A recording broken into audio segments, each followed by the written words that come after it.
মাৰ্ঘেৰিটা বৰগোলাইত বিধ্বস্ত ৰাষ্ট্ৰীয় ঘাইপথ প্ৰাধিকৰণ অথবা নিৰ্মাণকাৰী সন্থাৰ চৰম অমনোযোগিতাৰ বাবে মাৰ্ঘেৰিটা বৰগোলাইত সম্প্ৰতি ৰাষ্ট্ৰীয় ঘাইপথ লৈছে এই বিধ্বস্ত ৰূপ।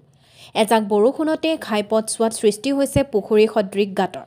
দৈনিক অতি ব্যস্ততাপূৰ্ণ এই পথছোৱাই অহা যোৱা কৰে হাজাৰ যান বাহনৰ লগতে স্কুল কলেজৰ ছাত্ৰ-ছাত্ৰী। ঘাইপথছোৱাই চলাচল কৰাটো যাত্ৰীসকলৰ বাবে সম্প্ৰতি চৰম বিপৰ্যয় হৈ পৰিছে। বহু সময়ত পথছোৱাত সৰু বৰ বিভিন্ন দুৰ্ঘটনাও সংঘটিত হৈছে। কাণখাৰ নাই বিভাগীয় কৰ্তৃপক্ষৰ। কাৰ ভুলৰ বাবে ৰাজ্যৰ ৰাষ্ট্ৰীয় ঘাইপথসমূহ এনেদৰে বৃহৎ পুখুৰীলৈ ৰূপান্তৰ হৈছে।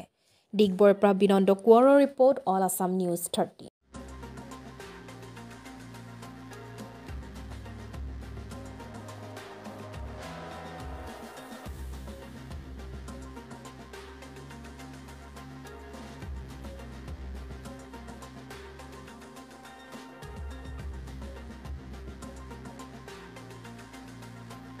যাতায়াতৰ ক্ষেত্ৰত কি ক'ব? বহুত দিগদাৰী হৈছে। এইফালে আহোঁতে আমাৰতো ডাঙৰ গাড়ী নহয়, সৰু গাড়ী তলত লাগি পেলাই কিমান ভাঙিছে, সেইটো এক্সট্ৰা এক্সপেঞ্চেছ এটা বাঢ়ি যায়। সদায় এইফালে অহা যোৱা কৰি থাকোঁ আমি।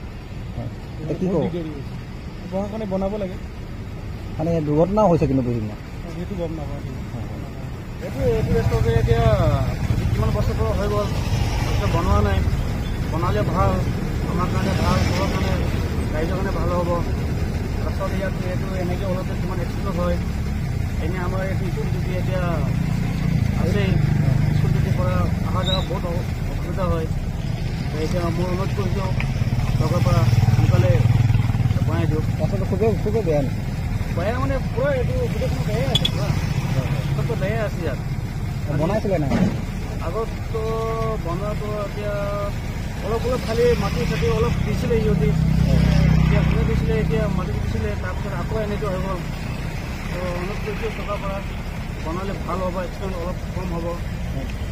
এই অৱস্থা মানুহে অহা যোৱা কৰিবলৈ কিমান কষ্ট। এটা গাড়ী পাৰ হ'লে আৰু এটা গাড়ী পাৰ হ'ব নোৱাৰি। বাইক লৈ কি অসুবিধা, আৰু ক'ত গাড়া আছে, ইমান গাড়া আজিলৈকে ভৰ্তি হোৱা নাই। এইবোৰ অলপ ঠিক কৰিলে চৰকাৰে ভাল পাব। এইটো ৰাস্তাইদি অহা যোৱা কৰা এইটো বহুত অসুবিধা হয় মানে, হেৰি আপ এণ্ড ডাউনৰ কাৰণে ইমান অসুবিধা মানে ৰিক্স এটা হৈ যায় মানে। বাচ্ছা কেতিয়াবা আহে, কেতিয়াবা আমি সদায় নাহোঁ, ঠিক আছে, বহুত অসুবিধা হৈ যায়। চৰকাৰক এতিয়া অনুৰোধ এটা যে ভালকৈ যদি বনাই দিয়ে আৰু মানে এটা ড্ৰেইনিং চিষ্টেম ভাল কৰি কিনে যাতে পানী জাম নহয়, ড্ৰেইনিং চিষ্টেম কৰি ভালকৈ যদি বনাই দিয়ে আমাৰ কাৰণে ভাল হ'ব। এইটো এটা ইম্পৰ্টেণ্ট ৰোড হয় না, মেইন হাইৱে হয়, বুজি পাব লাগে চৰকাৰে। এতিয়া চৰকাৰে অৱহেলা কৰা দেখা যায়। অৱহেলাই কৰি আছে আৰু এইটো ইমানটো চাই আছে ন, চবে চৰকাৰে ইয়াৰ পৰা অহা যোৱা কৰি আছে, এইটো চাব লাগে। আমাৰ ৰেগুলাৰ জেগা হয়।